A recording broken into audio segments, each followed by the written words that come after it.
Good evening, everybody. It is Thursday night. It's been about an hour since Liz put me through a workout. My arms and legs are still shaking. I'm not sure if I'm going to be able to get through this video. Do not ever let my daughter do a workout for you. I wanted to give an update. I feel like I know that in a time of crisis that a good leader communicates often, and I feel like I just have not been doing that as much as I would like and what I expect. So I'm going to begin with that apology. Things are moving so fast in many respects, yet so slow in many respects, and so it's interesting.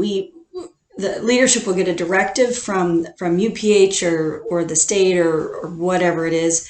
And I find that it's taking us about 2 days to then implement as we are trying to implement the last thing, the last directive that we're trying to do and critically think about, what's next on the plate and all of those ramifications and get input from people in order to make good decisions. And so sometimes it feels like we are going so slow, and at other times it feels like we're going really fast. So I just have some updates that I want to bring you all into the loop on. I'm hoping this weekend that I can catch up a little bit more, get the D2L site set up, and get those Facebook meetings set up. So if you haven't heard, nursing has decided to pull students from clinicals beginning Friday. We made this decision yesterday morning. Nursing faculty and students were surveyed.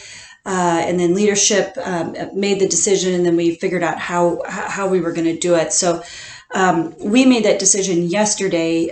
Unity Point Health made the decision today that they were pulling students from sites. So we made the decision first, and then UPH. So nobody's going back into clinicals. St. Francis, Bradley, UE Comp, the residents are no longer in those sites as well. This morning I met with the Arts and Sciences academic program directors. We have medical assistant students in externships, and we have social work students in internships. We made the decision to pull those students by this Friday as well, by Friday evening. What's great is that our social work program requires more internship hours than what CSWE requires. And our social work students have met the CSWE standard for the number of hours in their internship. So that is awesome. Medical assisting students, there's one student who could possibly be done with their hours by tomorrow, which would be wonderful. The other two are going to be short on hours. So we're going to have to figure out what that looks like. The plan is that we're going to reevaluate clinicals on April 8th. We're going to reevaluate those internships and externships for social work and medical assistant on April 8th as well. The healthcare management and health sciences students are not in internship this semester, so we lucked out there. Today, the last 2 days we have spent, since we got the directive from Unity Point yesterday at about noon, to pull all non-essential, non-critical staff from the building. So we've been working on that a lot today and through tomorrow.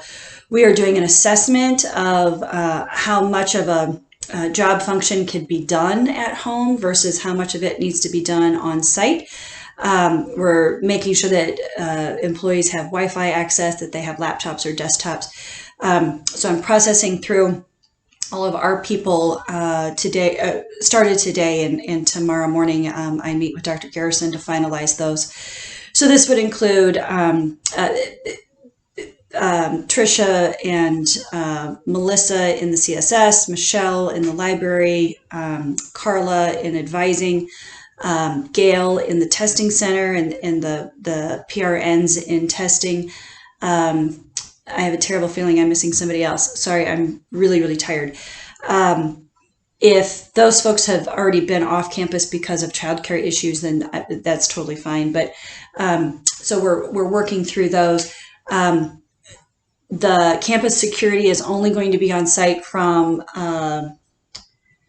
I think 7 in the morning until 6 at night. Sorry, that could be wrong. I thought I wrote that down, but I don't see it. Employee badges will work 24/7, so you can come on campus anytime you want. And so that is beginning tomorrow night. I know a couple of faculty members have talked to me about students needing to get on campus to print or make copies, and maybe use Wi-Fi. So we talked about that tonight at the COVID huddle meeting. I brought that up. We are coming up with a plan. Dr. Garrison and Andre are coming up with a plan. I think what we're going to do is move the copier that's in the library out into the lobby so students could just come in and make copies and leave. We're also devising a plan where students could use the computer labs if it was an absolute emergency that, they didn't have Wi-Fi or something like that. So hold on tight for that. We're working through what that might look like. Let's see. Sorry. LibGuides. Michelle offered for faculty that she could create LibGuides, and you could embed a link right into your detail page and then jump to a LibGuide. Please take her up on that offer. I think it would be really helpful for supplemental information, videos, that type of thing that could really help your teaching. One of the things that's been reported from academic support services is that they think that students aren't really taking advantage of those support services in their virtual reality. So faculty, if you could please remind students they can still utilize CSS tools and people. You can still access the library. You can still access advising support. So if you could make those announcements in D2L, that would be really, really great. Let's see. The program directors, the 4 of you, we need to discuss some virtual recruiting videos. Kyle's team is doing a lot of work to replace open houses and admitted student nights, those types of things that aren't going to happen. He is recreating those in a virtual format, and so it could be an interview with you, figuring out what questions to ask, maybe frequently asked questions, or a little bit about the professions that you cover. And then Kyle is going to be putting together, Kyle and Anna will be putting together these virtual tours and virtual recruiting sessions. And so that's something that I really need the program directors to be working on. I would love for liberal arts and sciences faculty to do the same type of thing and put something together about general education programming. So I think that would be really great. So I will talk to Elke as the chair of the LAS Congress to figure out how we're going to do that. Last but not least, we cannot forward phones anymore from your office phone to a cell phone. And the reason is Unity Point has shut this down, and I don't quite understand it, but it sounds really important. It has to do with the circuits that are available for incoming phone calls. When we forward a phone, it takes up 2 circuits, so twice the number of circuits.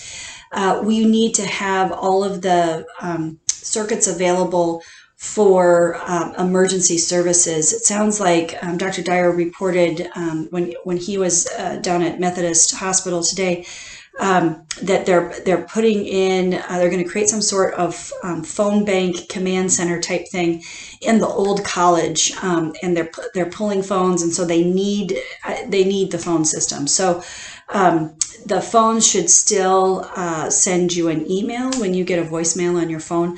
And so you should be able to, check them that way. So I apologize for that, but I think those circuits are better off in the call center or the command center. I think that's all that I have right now. If you have questions, certainly let me know. I think that I'm seeing lots of memes on Facebook and public thank yous and acknowledgments of people working in healthcare. There are a lot of unsung heroes out there, not just in healthcare, but throughout the system.